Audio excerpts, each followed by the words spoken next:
এখানে শুরুতেই আমাদের কি দেওয়া আছে, সংখ্যা গণনা। বলা হয়েছে কি একটি পরিবেশ বান্ধব গাড়ির মূল্য কত দেওয়া আছে দেখো, এখানে অনেক বড় একটা সংখ্যা দিয়েছে 3128184 টাকা। তাহলে এটা কত টাকা হচ্ছে আমরা একটু এইবার গণনা করে দেখবো যে এটা কত পরিমাণ টাকা হচ্ছে। এটা অনেক বড় একটা সংখ্যা হচ্ছে, তাই না? তাহলে আমরা কিভাবে গণনা করব, আমরা কিভাবে এই সংখ্যাটি গণনা করে করতেও লিখতে পারি। দেখো ইন্টারেস্টিং, এসো আমরা ভেবে দেখি কিভাবে বড় সংখ্যা গণনা করা যায়। এই যে এত বড় একটা সংখ্যা, এই সংখ্যাটা আমরা কিভাবে গণনা করতে পারবো এবং বুঝতে পারবো এই সংখ্যাটা আসলে কত। আমরা তৃতীয় শ্রেণীর মতোই স্থানীয় মান ব্যবহার করে গণনা করে পড়তেও লিখতে পারি। চলো আমরা গাড়ির মূল্য পড়েও লিখি। এখানে কিন্তু এটা গাড়ির মূল্য দেওয়া আছে, আমরা জানি, তাই না? তাহলে দেখো এখন আমরা এইটাকে স্থানীয় মানে ভেঙে ভেঙে লিখবো।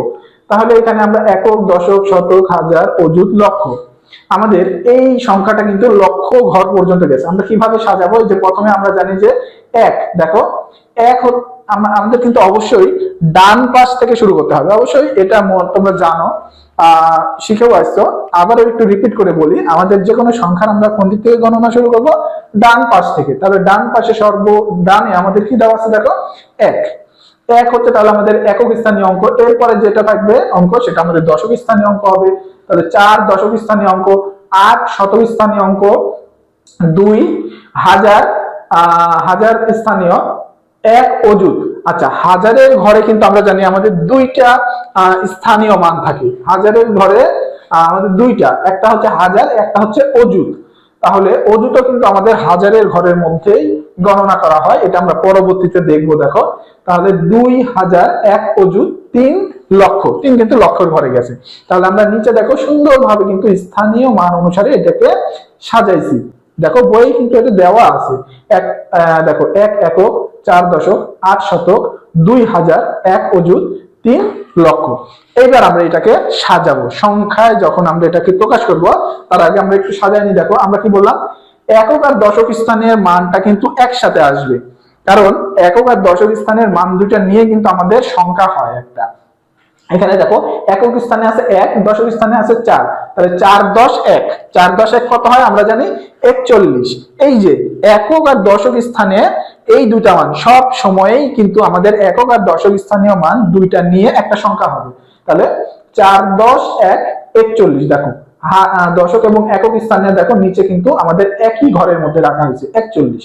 শতকের ঘর একটাই থাকবে, শতকের ঘর সবসময় একটাই থাকবে। দেখো শতকের ঘরে কিন্তু নিচে দেখো 8 শতক, আমরা একটু মার্ক করি। দেখো এটা দেখো আমাদের 4 10 1 41 হয়েছে। এরপর আমরা কি দেখতে পাচ্ছি, শতক। শতকের ঘর কিন্তু আমাদের একটাই। দেখো দশকের ঘর, দশক আর একক এই দুইটা ঘর মিলে কিন্তু আমাদের 41 হয়েছে। দশক আর এককের ঘর কিন্তু একসাথে মিলে আমাদের একটা সংখ্যা হবে, আমরা জানি 4 10 1 41। এরপরে শতকের ঘর, শতকের ঘরে দেখো একটাই ঘর থাকবে এখানে, এবং যত থাকবে আমার সংখ্যাটা মানটা অঙ্ক, অর্থাৎ শতকের ঘরে আমার অঙ্কটা যেই অঙ্ক থাকবে সেটাই আমাদের শতক হবে। এখানে শতকের ঘরে কত আছে 8, তার মানে আমাদের 800 হবে। ঠিক আছে, এরপর আমাদের হাজারের ঘর আর অযুতের ঘর। কি বলছিলাম যে হাজার আর অযুত এই দুইটা ঘর কিন্তু আমাদের একসাথে হবে। হাজারের ঘর এবং অযুতের ঘর কিন্তু আমাদের আবার একসাথে হবে। তাহলে দেখো এখানে হাজারের ঘরে আছে 2 আর অযুতের ঘরে আছে 1। আমরা তাহলে হাজার আর অযুতের ঘরকে একসাথে করব। 1 10 2 কত হয় 12। তাহলে 12,000 দুইটা কিন্তু আমাদের হাজারের নামেই থাকবে। দুইটা একসাথে করার পরে কিন্তু আমাদের এটা হাজারের নামেই থাকবে। তাহলে হাজার আর অযুতের ঘর আমরা একসাথে করলাম, তাহলে আমাদের কত হলো, অযুতের ঘরে 1, হাজারের ঘরে 2, তাহলে 1 10 2 12 হয়। তাহলে এটা আমাদের 12,000 হবে। দেখো এই দেখো এটা কিন্তু 12,000 দেওয়া আছে। আচ্ছা এটা অন্য ঘরে চলে গেছে, আমরা একটু মুছে দিয়ে আমরা এটাকে দেখো এটা কিন্তু হচ্ছে আমাদের 12,000। তারপরে আমাদের দেখো আবার লক্ষের ঘরে একটা আছে। আমাদের লক্ষের ঘরও কিন্তু দুইটা হবে। এখানে যেহেতু আমাদের লক্ষের ঘরে একটাই অঙ্ক আছে তাই আমাদের একটা দেখানো হয়েছে। পরবর্তীতে যদি আমাদের লক্ষের ঘর আরো বেশি আসে তাহলে আমরা দেখবো যে লক্ষের ঘরেও কিন্তু দুইটা ঘর দেওয়া থাকে।